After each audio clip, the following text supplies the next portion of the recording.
was that? Exactly.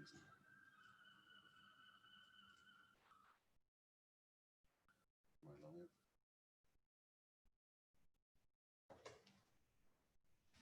Am I live?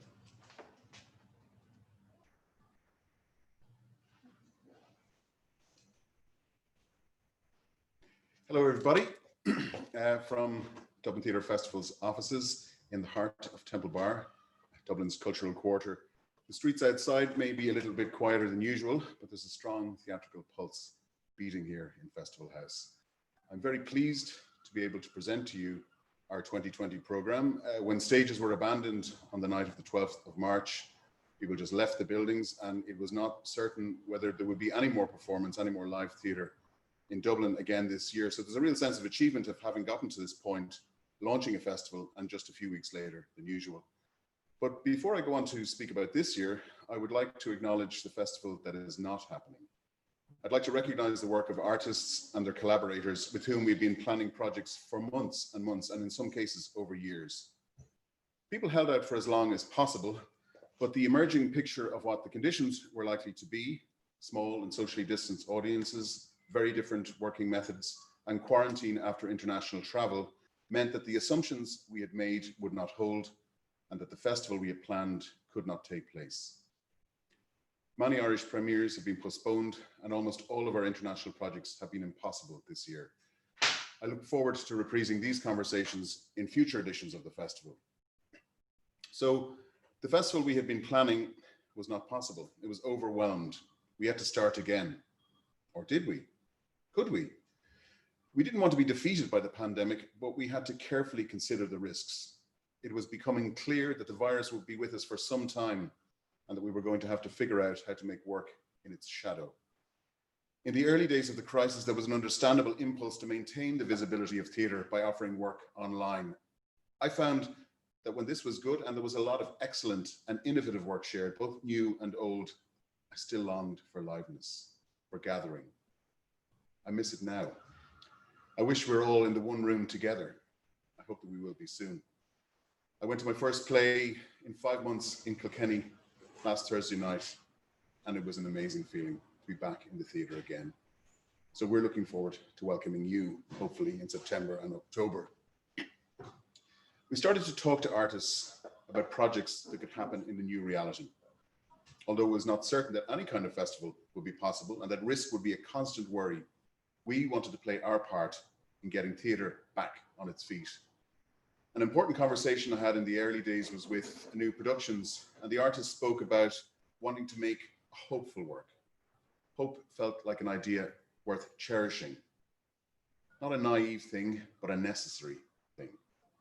The conversation with Anu became the party to end all parties, a world premiere performed live throughout the festival and live streamed for free in the final week.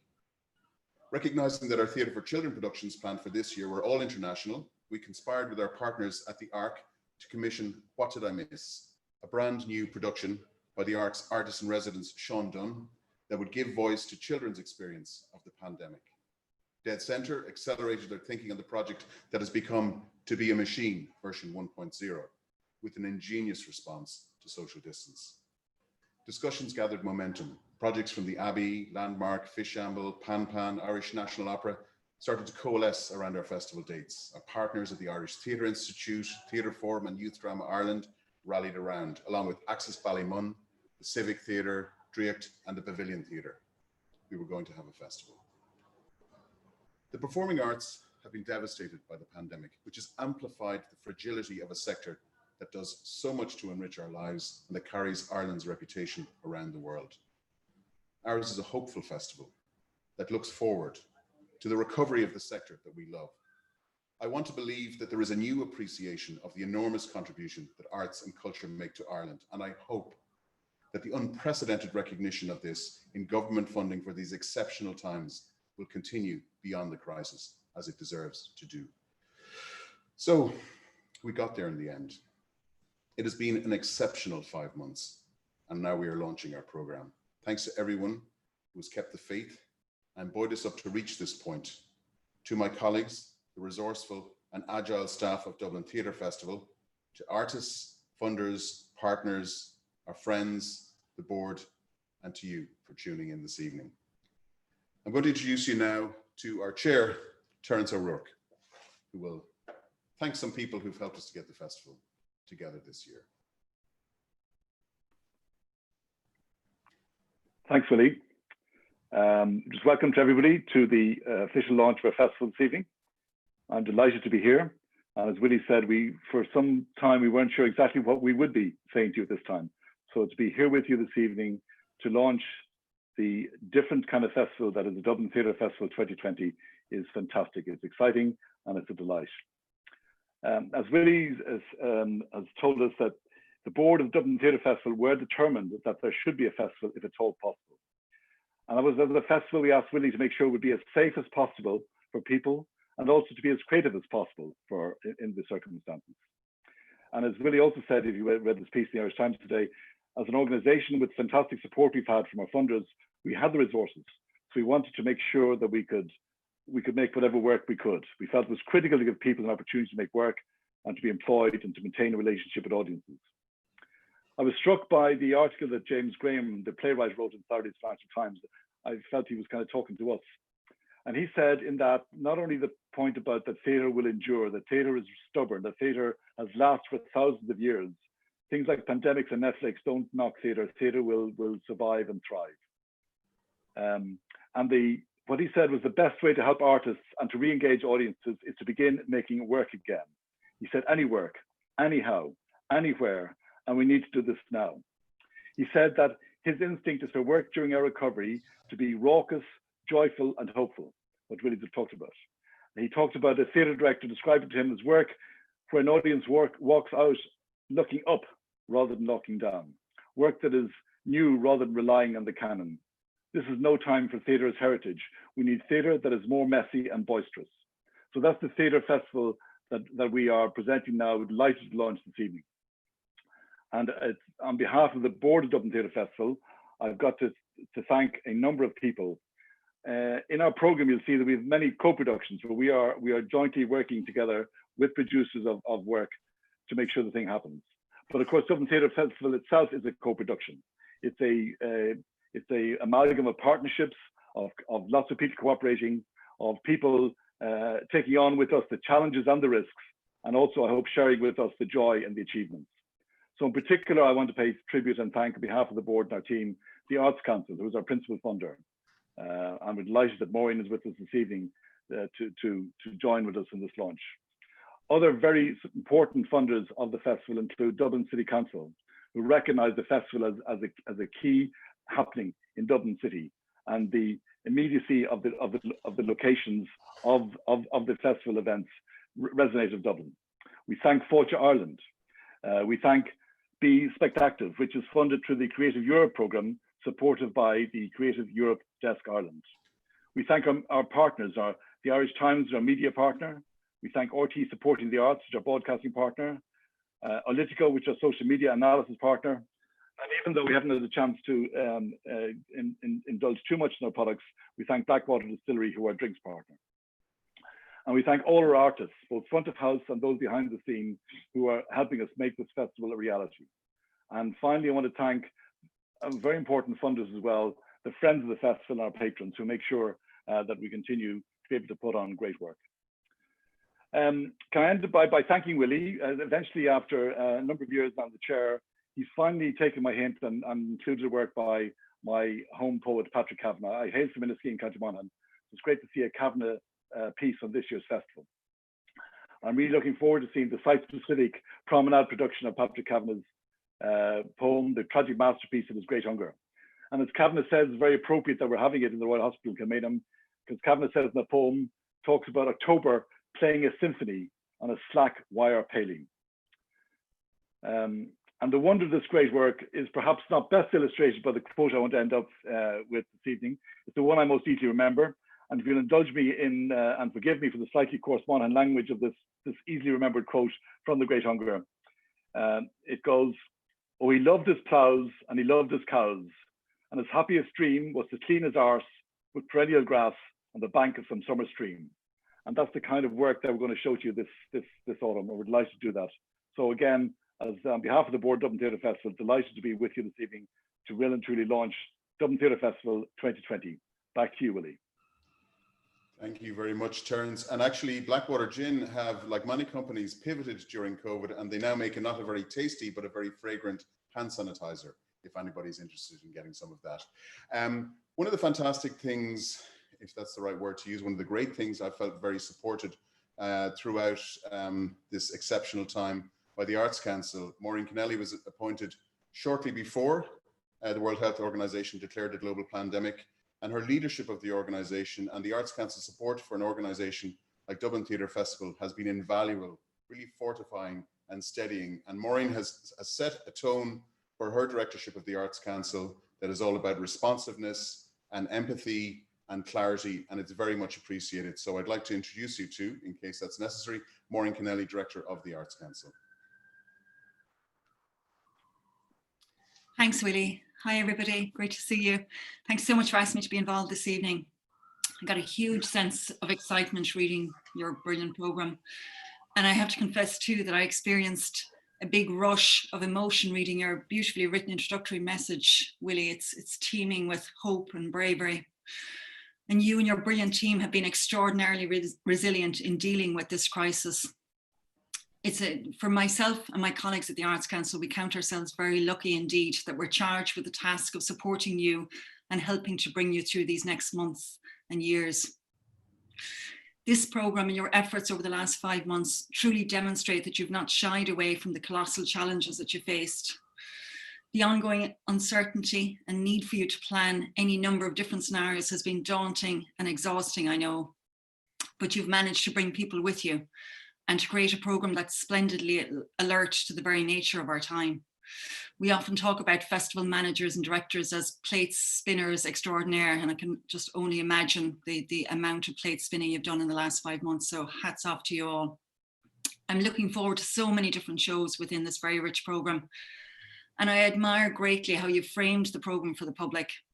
There's a great level of care and responsibility evident in your messages for the public, and we wholeheartedly applaud that.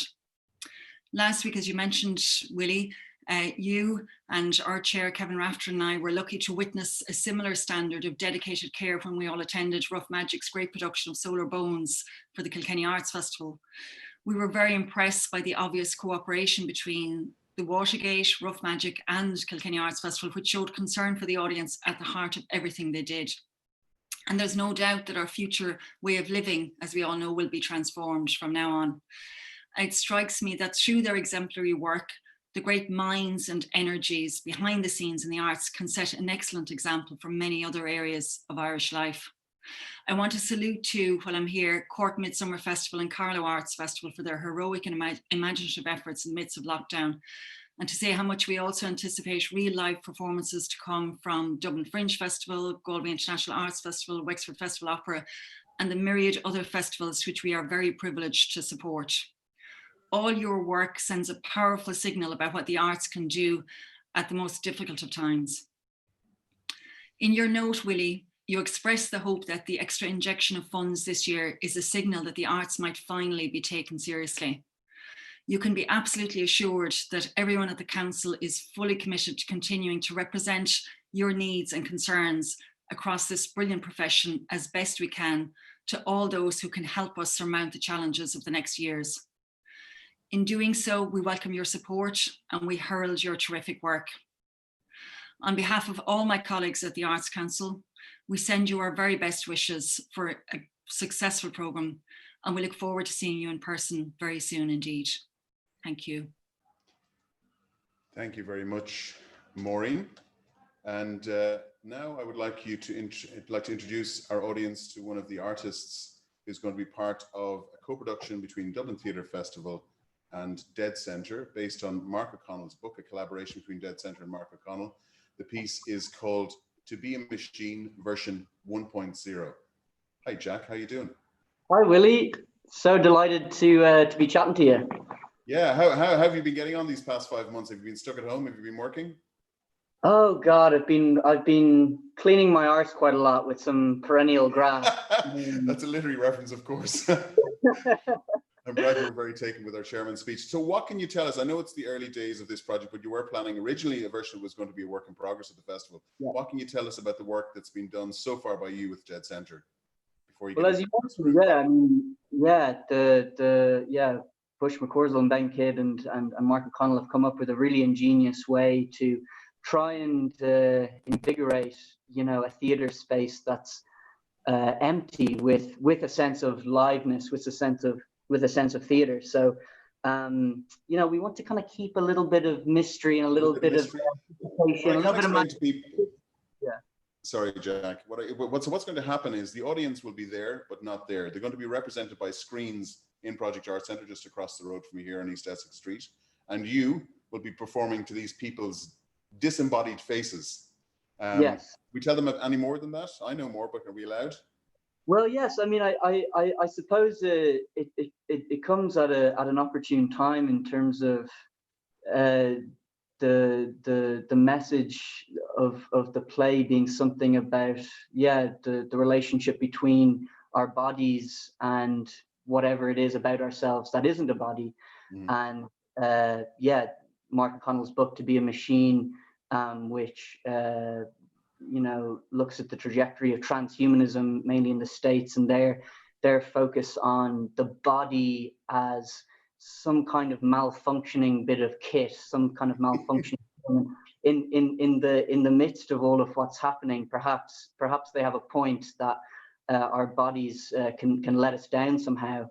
But in terms of the production itself, yes, it's going to involve audience interaction and a big leap also on the part of the audience member, a willing suspension of disbelief that we're all there together in the same room, because I think we can all agree that's what makes theatre special. So I can't say I take credit for any of the ingenious. Yeah, so Dead Centre are working with a really talented video designer, Jack Phelan, who's been involved in productions by Landmark at the festival and by Landmark at other festivals. It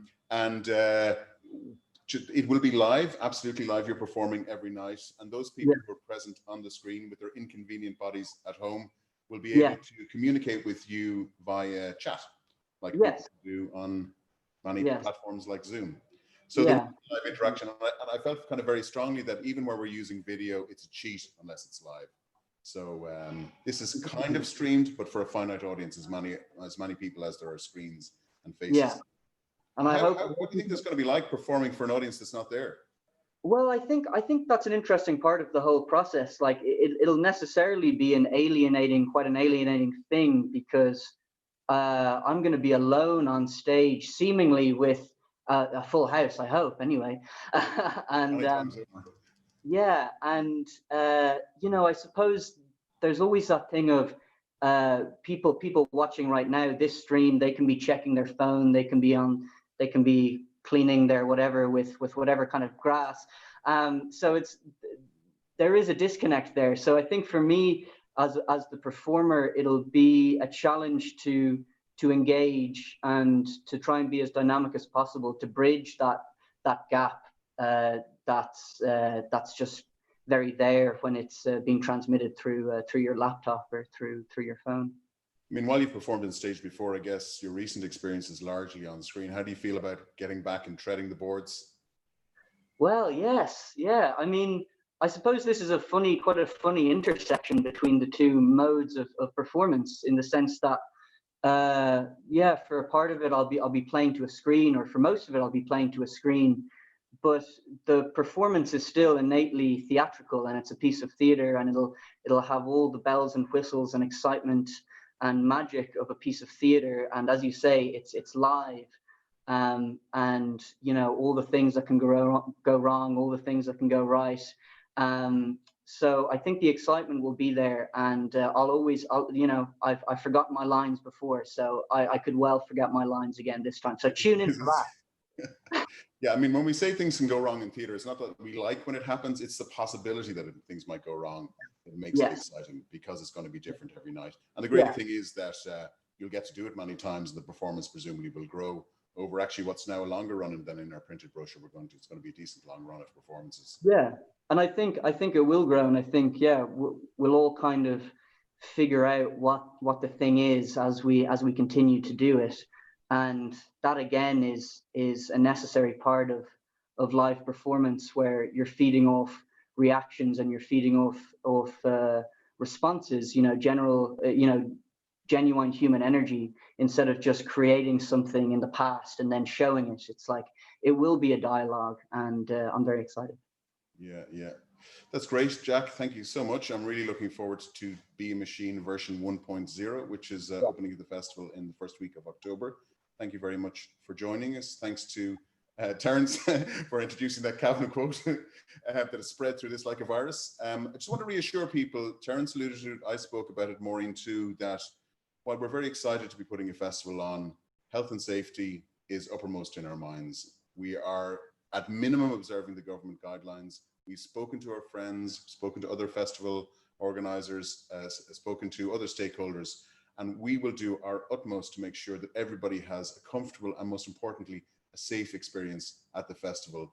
If anybody has any questions about venues, protocols, anything to do with any aspect of the program, please don't hesitate to get in touch with our office, mail us online, social media, you can find us anywhere, because we're very eager that people have a good time, but a safe time too, at Dublin Theatre Festival 2020. Thank you very much for joining us. I look forward to seeing you at the festival.